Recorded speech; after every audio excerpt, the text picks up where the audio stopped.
आज के दिन जितने भी म्यूचुअल फंड इन्वेस्टर्स हैं उनके दिमाग में बहुत सारे क्वेश्चन, चाहे वो ये क्वेश्चन हो क्या मुझे एसआईपी बंद करनी चाहिए, एसआईपी के साथ क्या करना चाहिए, लमसम करना चाहिए नहीं करना चाहिए, कब करना चाहिए, चाहे उनके एग्जिस्टिंग एसेट एलोकेशन से रिलेटेड हो, और बहुत सारे क्वेश्चन। आज के इस वीडियो में हम म्यूचुअल फंड इन्वेस्टर से रिलेटेड हर एक क्वेश्चन को डिटेल में डिस्कस करेंगे और उसके आंसर्स देंगे। अगर आपने ये वीडियो एंड तक और ढंग से देख लिया, इसके बाद आपके रिलेटेड आपके दिमाग में कोई भी म्यूचुअल फंड से रिलेटेड क्वेश्चंस या क्वेरी नहीं रहने वाली। मेरा नाम है अनंत Ladda, CFA CS CFP LLB, और आप सभी का स्वागत है हमारे चैनल पे जिसका नाम है इन्वेस्ट आज फॉर कल। आपके कमेंट्स के बेसिस पे ही ये वीडियो बनाया और आपकी हर एक क्वेरी जो आपने म्यूचुअल फंड से रिलेटेड पूछी है, इस वीडियो में उसका आंसर आपको मिल जाएगा।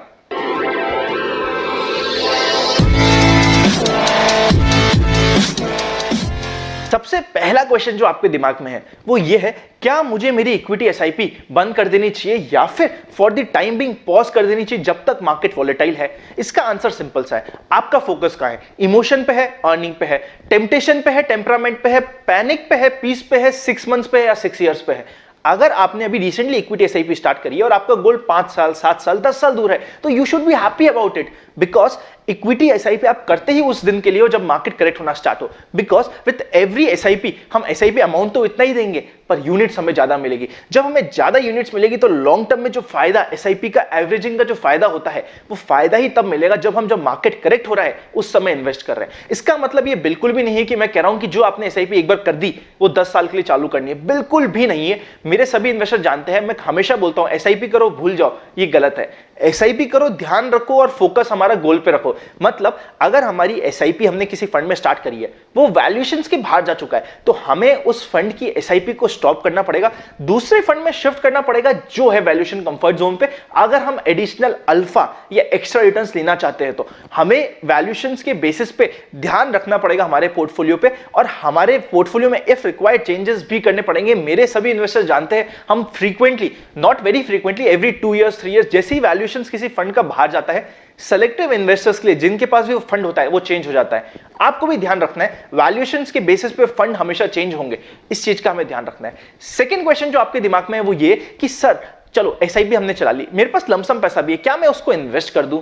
इसका आंसर सिंपल सा होगा, 2 पॉइंट्स में आंसर होगा। सबसे पहले, इन्वेस्टमेंट करने से पहले आपको एक चीज ध्यान रखनी है, आपके नेक्स्ट 6 मंथ्स का इमरजेंसी फंड आपके पास होना चाहिए।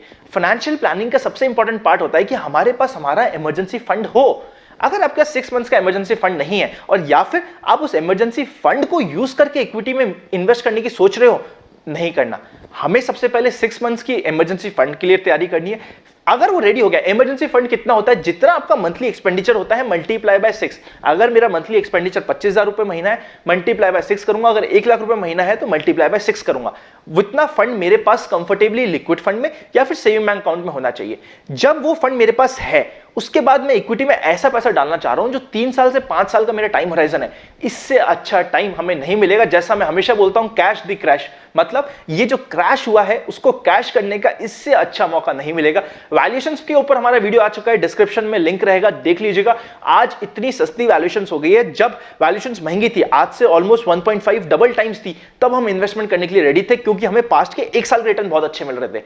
आज के दिन हमने हमेशा देखा है, जब जब हिस्ट्री में करेक्शन हुआ है, पुल बैक बहुत सुपर्ब आया है, अगले 3 साल के रिटर्न्स बहुत सुपर्ब आए हैं। तो ये एक अपॉर्चुनिटी है जो आपके रिटर्न्स को बहुत ज्यादा बढ़ा सकती है।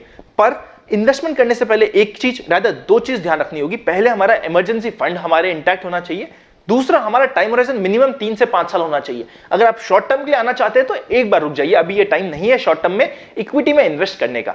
नेक्स्ट क्वेश्चन आपका दिमाग में यह है कि क्या मुझे मेरी इक्विटी म्यूचुअल फंड्स को रिडीम कर देना चाहिए या किन लोगों को रिडीम कर देना चाहिए? इसमें 3 पॉइंट्स हमें समझने पड़ेंगे। सबसे पहले, हमें हमारी जर्नी वेल्थ क्रिएशन की कंप्लीट करनी है। अगर मैं दिल्ली में फ्लाइट पे बैठा हूं और मुंबई तक जाना है, तो मैं ऐसा नहीं होगा कि जयपुर में बीच में कूद जाऊंगा।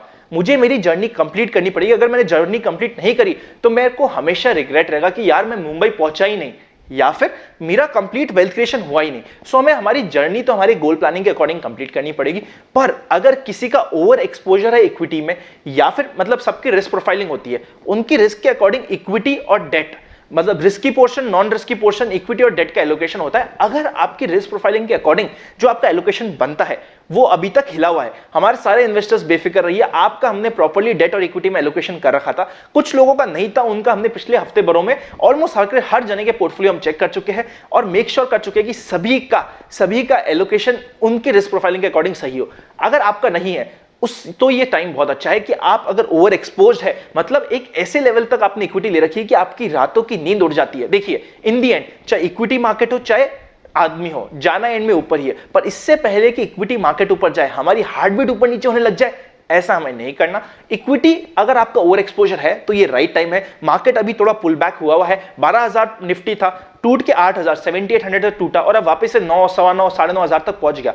तो इस चांस को हमें यूज करना चाहिए। अगर आपका एसेट एलोकेशन प्रॉपर नहीं है तो एसेट एलोकेशन के लिए हमें पैसा इक्विटी से डेट में शिफ्ट कर लेना चाहिए, या फिर अगर आप टेक्निकल कॉल लेना भी चाहते हो कि हम बहुत ज्यादा स्मॉल कैप या मिड कैप में एक्सपोज है तो वो निकल के हमें फार्मा में या कुछ टेक्निकल कॉल्स ले सकते हैं। तो एसेट एलोकेशन का ध्यान रखना यहां पे बहुत जरूरी है, पर हमें लॉन्ग टर्म की वेल्थ क्रिएशन की जर्नी को भी कंप्लीट करना पड़ेगा।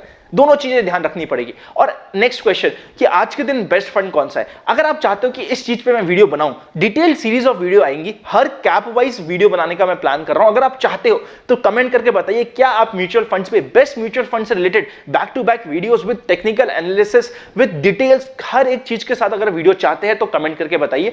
इसमें मैं पहले ही एक चीज डिस्क्लोज कर देता हूं, जो म्यूचुअल फंड होता है ना वो 1-to-1 बेसिस पे डिसाइड होता है। जो फंड आपके लिए सही है हो सकता है आपके पड़ोसी के लिए सही ना हो, तो उसमें मैं सिर्फ एक जनरलाइज्ड व्यू देने वाला हूं, जनरलाइज्ड फंड्स बताने वाला हूं। 1-to-1 प्लानिंग हम उसमें नहीं करने वाले। 1-to-1 प्लानिंग अगर आप चाहते हैं तो डिस्क्रिप्शन में हमारा नंबर है, हम ओवर 5,000 इन्वेस्टर्स को ऑल ओवर वर्ल्ड केटर कर रहे हैं। अगर आप चाहते हैं कि हम आपका फंड्स मैनेज करें, डिस्क्रिप्शन में नंबर है, हमसे जुड़ सकते हैं। और चाहते हैं कि नहीं यार आप इंश्योरेंस मैनेज करो या किसी भी चीज का, चाहे शेयर हो चाहे डीमैट हो, किसी भी चीज का चाहते हो, डिस्क्रिप्शन में हर चीज का लिंक है, एक बार चेकआउट कर लीजिएगा। और साथ ही टेलीग्राम पे हमारे अब ऑलमोस्ट 1300-1400 तक लोग जुड़ चुके हैं। आप अभी तक नहीं जुड़े तो पक्का जुड़ जाएगा। इंस्टाग्राम पे अगर पर्सनल लाइफ, चाहे मेरे टीटी, जैसे मैं टीटी नेशनल प्लेयर हूं, मुझे टीटी का शौक है, ट्रैवलिंग का शौक है, उससे रिलेटेड वीडियोस या डिटेल्स चाहते हैं तो इंस्टाग्राम पे जुड़ जाइए। और अगर आप ट्विटर पे नहीं जुड़े हैं तो बड़े इंटरेस्टिंग ट्वीट्स बीच बीच में आते रहते हैं, उसके लिए आप ट्विटर पे जुड़ सकते हैं। इससे पहले कि हम कंक्लूड करें, जैसे हम हर बार कंक्लूड करते हैं, इस वीडियो को भी हम कंक्लूड करेंगे। जिससे पहले कि हम कंक्लूड करें, इस चैनल को सब्सक्राइब और बेल आइकन क्लिक करना मत भूलिएगा। कंक्लूजन पे चलते हैं अब सीधे। सबसे पहले हमें इक्विटी एसआईपी बंद नहीं करनी है। यही समय है जब इक्विटी एसआईपी का एक्चुअल बेनिफिट आपको मिलेगा। पर अगर आपके वैल्यूएशंस के बाहर के फंड्स है, इसके रिलेटेड डिटेल में वीडियो हम जब बेस्ट फंड्स के रिलेटेड वीडियोस बनाएंगे ना, उसमें भी बताऊंगा कैसे मैं कभी भी बेस्ट परफॉर्मिंग फंड हमारे इन्वेस्टर्स को नहीं देता। क्योंकि बेस्ट परफॉर्मिंग फंड की एक बेस्ट बात होती है, हर साल बेस्ट परफॉर्मिंग फंड चेंज होता है। मतलब जो इस साल बेस्ट परफॉर्मिंग है, हाई चांसेस कि वो अगले साल बेस्ट परफॉर्मिंग नहीं होने वाला। इसीलिए मेरे इन्वेस्टर सभी जानते हैं कि मैं कभी भी पास्ट एक साल के रिटर्न देख के उनको फंड नहीं देता। अगर आप चाहते हैं उस पर वीडियो तो कमेंट करके बताइए और अपना एक्साइटमेंट बताइए कि आप एक्साइटेड हैं उस सीरीज के लिए। और हमारे जो एक्जिस्टिंग इन्वेस्टर्स हैं वो बेफिक्र रहिए, उनका पोर्टफोलियो हम पर्सनली मैनेज कर रहे हैं। उनके लिए वो एक एज एन इन्फॉर्मेशन काम करेगा और वो खुश होंगे देख देख के, अरे हाँ सर ये तो अब आप बता रहे हो, अब इसके रिटर्न आया, हमने तो उसको 2 साल पहले ले लिया था, थैंक यू सर। आपको मजा आएगा वो वीडियोस देख के। तो अगर आप हमारे एक्जिस्टिंग इन्वेस्टर्स हैं तो भी एक्साइटेड हो जाइए उन वीडियो सीरीज के लिए, क्योंकि आपको लगेगा अरे हाँ सर ये तो मेरे पास भी है, ये मेरे पास भी फंड है, तो आपको बड़ा मजा आने लगेगा।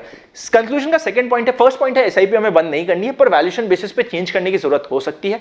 लमसम करने का बहुत अच्छा टाइम है, पर लमसम करते वक्त एक चीज ध्यान रखनी कि इमरजेंसी फंड सही इंटैक्ट हो। लमसम की स्ट्रैटेजी हम हमारी ऑलरेडी शॉर्ट ब्लास्ट एसआईपी की स्ट्रैटेजी दे चुके हैं, उस वीडियो का डिस्क्रिप्शन में लिंक रहेगा, अगर आपने नहीं देखा तो देख लीजिएगा।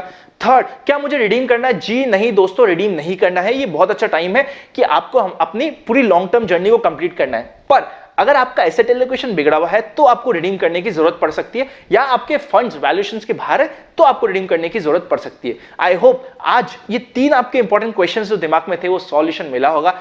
मिलेंगे नेक्स्ट वीडियो में, तब तक के लिए हैप्पी इन्वेस्टिंग। और इस चैनल को सब्सक्राइब करके बेल आइकन क्लिक करना मत भूलिएगा और टेलीग्राम पे जुड़ना साथ ही साथ मत भूलिएगा। बहुत रेगुलरली हम फीड्स टेलीग्राम पे, इंस्टाग्राम पे और ट्विटर पे, तीनों जगह डालते हैं। सी यू वेरी सून। अगर हमारी सर्विसेज चाहते हैं तो डिस्क्रिप्शन में नंबर है। And happy investing. घर पे रहिए, सेफ रहिए और स्वस्थ रहिए।